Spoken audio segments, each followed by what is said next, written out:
It's an absolute pleasure to be sitting here at the Suzlon Global Headquarters in Pune. Nice sunny afternoon, and I do have the top management of the organization here to tell us what the strategy broadly is. At the outset, I must introduce Mr. Vinod Tanti, Mr. Girish Tanti, and Mr. JP Chalasani. Thank you very much, gentlemen, for all the time you've given us today. Mr. Tanti, I'd like to first start off, given where we are positioned right now. There's been a lot of talk on renewable energy between wind and solar. Please give us a bird's eye view in terms of how each of it is positioned. Basically, both this renewable energy, wind and solar, they are complementing each other. Ultimately, it is the demand which is going to decide which power is required when. Demands are normally higher in the morning hours and the evening hours. Now, this is the time when solar is just picking up, whereas winds are normally blowing high during the change of the temperature between day and night. And so when there is a good amount of a need of a power, it is the wind which comes into the picture. And then whatever the steady flow is required throughout the day, it is both wind and a solar which plays a good role. So as far as the current demand pattern which is there, it is always better to have a proper combinations of a wind and a solar for a better health of a grid, so that the demand supply ratio is properly met with and the grid does not get overloaded nor remains underloaded. So from that point of view, both this energy really needs to go hands together. Mr. Girish Tanti, it's been a remarkable turnaround story for Suzlon as well, and from where it was positioned many years ago. I'm just going to take a moment to reflect in terms of where Suzlon is positioned right now, and if you can tell us why you're positioned well and why the future looks a little exciting for you. Yeah, thank you. I think, as a company, we are now where we have permanently kind of resolved our balance sheet matters, and effectively last quarter we've closed with a net free cash of close to 12,000 crores. 1,200 crores. So I think from that point of view, we are now very well positioned in terms of, the financial readiness for the organization. What we've done in the last 2 years is also set up, multi-layer of works that has been done today in terms of setting up the businesses for a strong foundation for growth, be it in terms of management, be it in terms of people, processes, and the other important area which has been of strong focus for us is on the product side.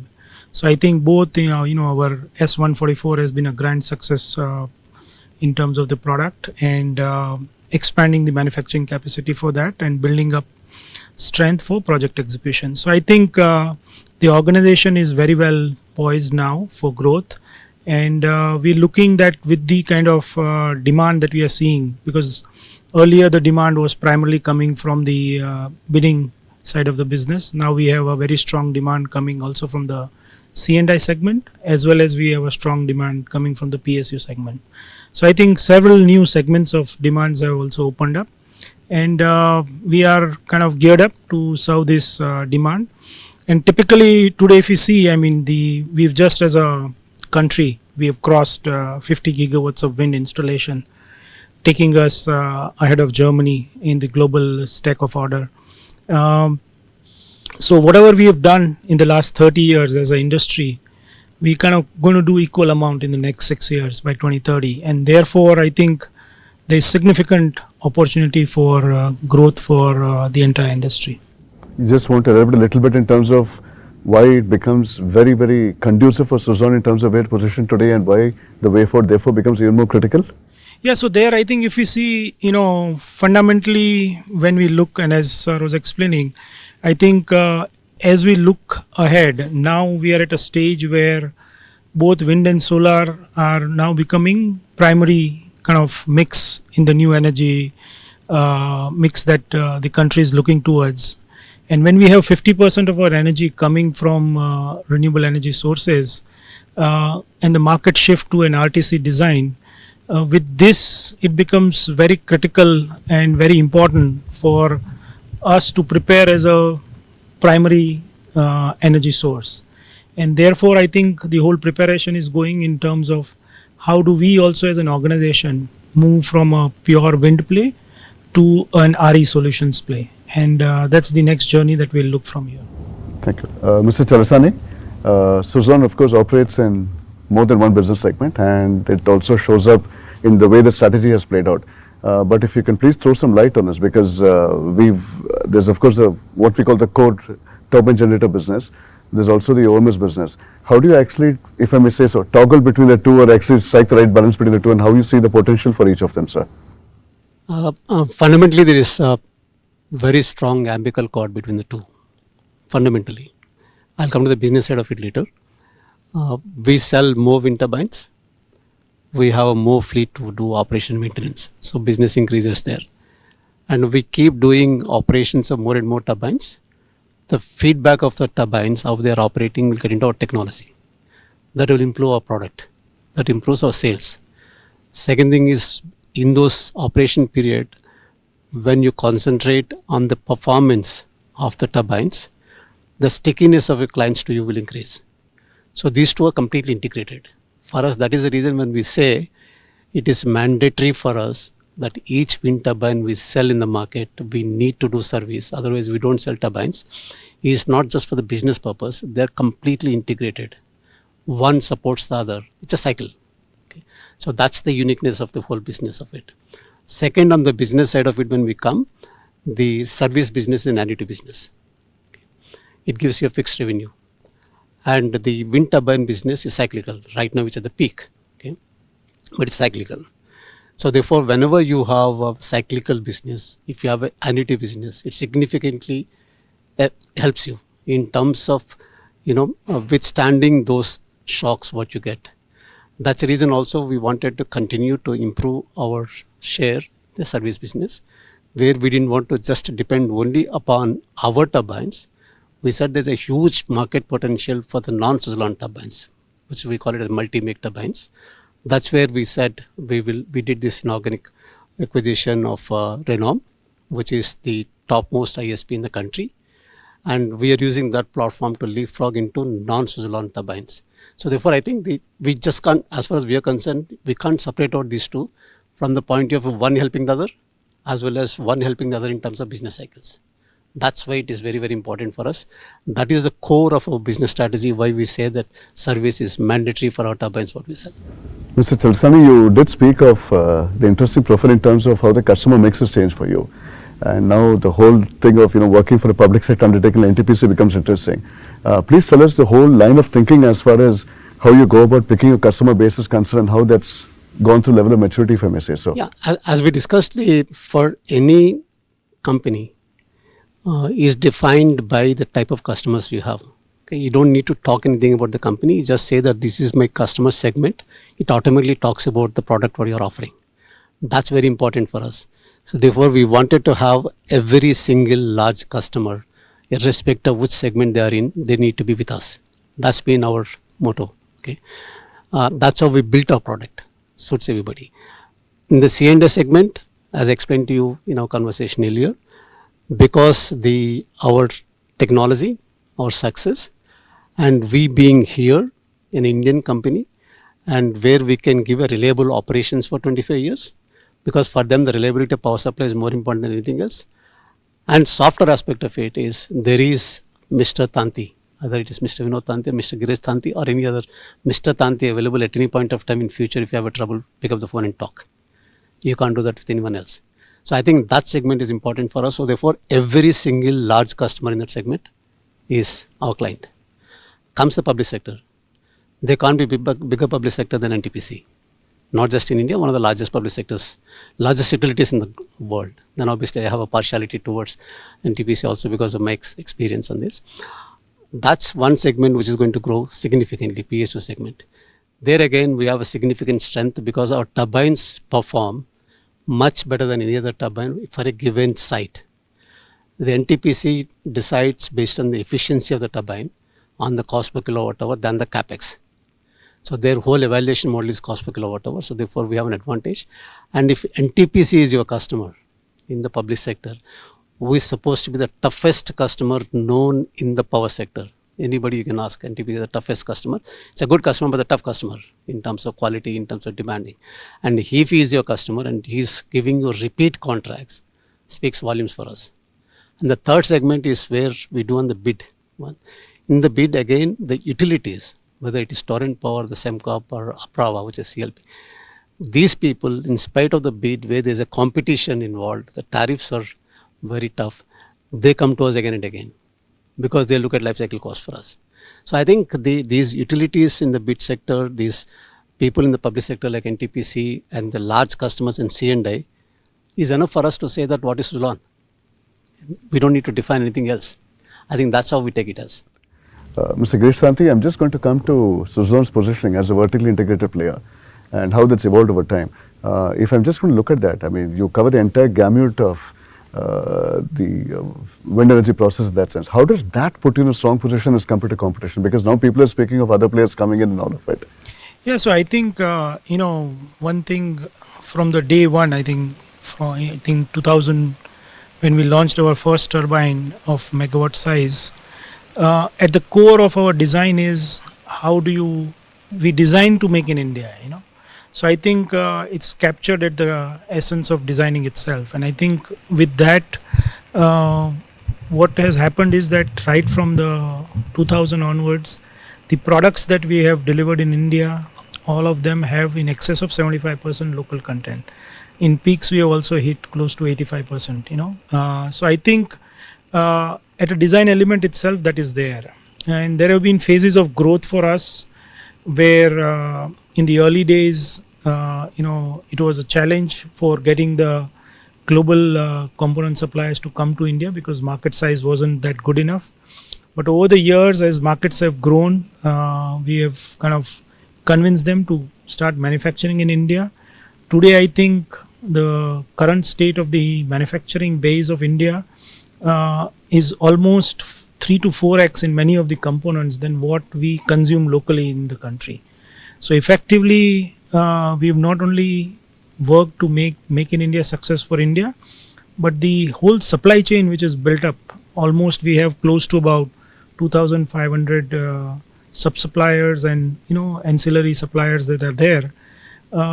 Effectively as an industry now, we've been able to establish where we can make for the world also. And if you look at the last GVAC report also, I think by 2030, they project that India will be 10% of global supply chain in the international market for the wind industry. So I think the whole concept of Atmanirbhar has been very well practiced and approached. Just as a benchmark, if I was to say you, today if you look at whatever got constructed last year in our country in 2024, in wind industry, the average local content has been close to about 64% for the entire industry, not just Suzlon. We are, of course, a few basis points higher than that. Likewise, when you benchmark with the solar industry, it's just at about 20% or so. So effectively, the industry is not only growing in a steady way, but is also ensuring that we do it with a Make in India approach. Mr. Vinod Tanti, you have seen Suzlon for many years and one has seen the evolution of the company. If I have to understand what the company might look like in the next 5 or 10 years, significantly are there things you can really pick out? Specific, just a few points. Yeah, basically the market is quite changing and the expectation of the customer as well as the expectation which are going to pop up by the further penetration of the renewable power in the grid is going to demand for quite a different need of the power solution, because it was quite easy to pump in couple of percentage of the renewable power which is highly dependent on nature, which is not controllable and cannot be generated when we need. It is going to get generated when the winds or the sun is shining. So from that point of view, many additional control systems will be required, many new product will be required, which is going to help the higher penetration of the renewable energy into the grid. And we are heavily focusing on the R&D part of all those applications which will be required beyond the the hardware, which is the wind turbine, because those control mechanism, those devices and those logics which will be required to meet with all those requirements is something which is going to become far more important. Apart from this, with further penetrations of the renewable energy, the need of the forecasting and scheduling of the renewable power is going to become the most important thing. Those who are having a better ability to forecast it with a higher accuracy is something is going to get the right value of the power generated. Otherwise, even if you are generating a power at a lower cost, but you are not going to fetch the right value of that power, if your forecasting is not going to be correct, it may impose you even penalties. So all these technological development is going to be at most required. And we are getting equipped for all these matters. As far as, say, forecasting, etc. is considered, today we are having almost more than 150 weather stations operating throughout the India. As we are providing end-to-end solution, we need to identify the site and to evaluate the capacity of the site. We need to start a journey almost like 4 to 5 years ahead of the requirement. And so steadily we are filling up our pipeline of the project in such a way that whatever is the demand of the country which is going to come upon, we will be well prepared to smoothly deliver those requirements. And because of that, it's going to be a quite, what we say, interesting as well as a more active requirement in the whole company is going to be there. It sounds like a very exciting time. I'm just going to ask the two of you to decide between yourselves on one thing. A lot of conversation with all of you revolved around tech and how the companies kind of had an interesting convergence between tech and wind power and all of it. If you could just sum it up by sharing observations on this particular area, it'll be very interesting.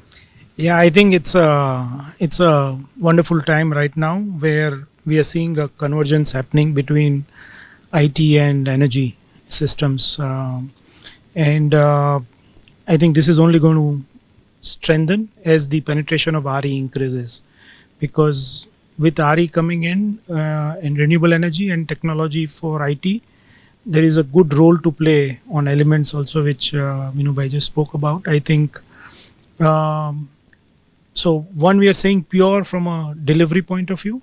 The other disruption that we are seeing is entire value chain, right from product design, having twins to kind of do that, to going to manufacturing where robotics and AI related stuff which is strengthening, to my projects where drone technology and a lot of other IoT devices can be useful, to service business where data science and energy management is going to become critical. So I think we are currently heavily investing where we are preparing the organization in a strong way in some of these disruptive areas which are going to be critical in really making sure that the penetrations of RE as it increases over time, we have a very stable and smooth running operations from that. Mr. Chavisani would like to sum up by elaborating a little bit on that in terms of tech and how Suzlon is a company that's perhaps best positioned to get the most out of it. See, the simple reason is that Suzlon is the only company which does from technology to service. So obviously the IT plays a much bigger role in the whole thing, because if you are trying to do a service business, the digitization in your entire IT architecture for service business, how do we improve the performance of turbine, plays a major role. So therefore, and the same way the technology plays IT plays a major role in your technology, because it is not just the manufacturing piece it's going to help us, it's not the projects fee is going to help us, it's much bigger for us because of the technology we are involved in, R&D, where IT plays a significant role, and your service business. So using the IT integrating with your service business, if you can increase your availability even by 1% the turbine, imagine that 15 gigawatts what we operate, and then it will go to 30 gigawatts shortly. That 1 percentage points, what is the impact of that on the overall generation? So I think that's the think because of our end-to-end service, IT integration for us, IT and technology becomes a major thing for us. That's very important for us compared to many other companies in this field. Gentlemen, thank you very much for your time. It was an absolute pleasure. Thanks so much. Thank you. If you like the video, do like, comment, share and subscribe.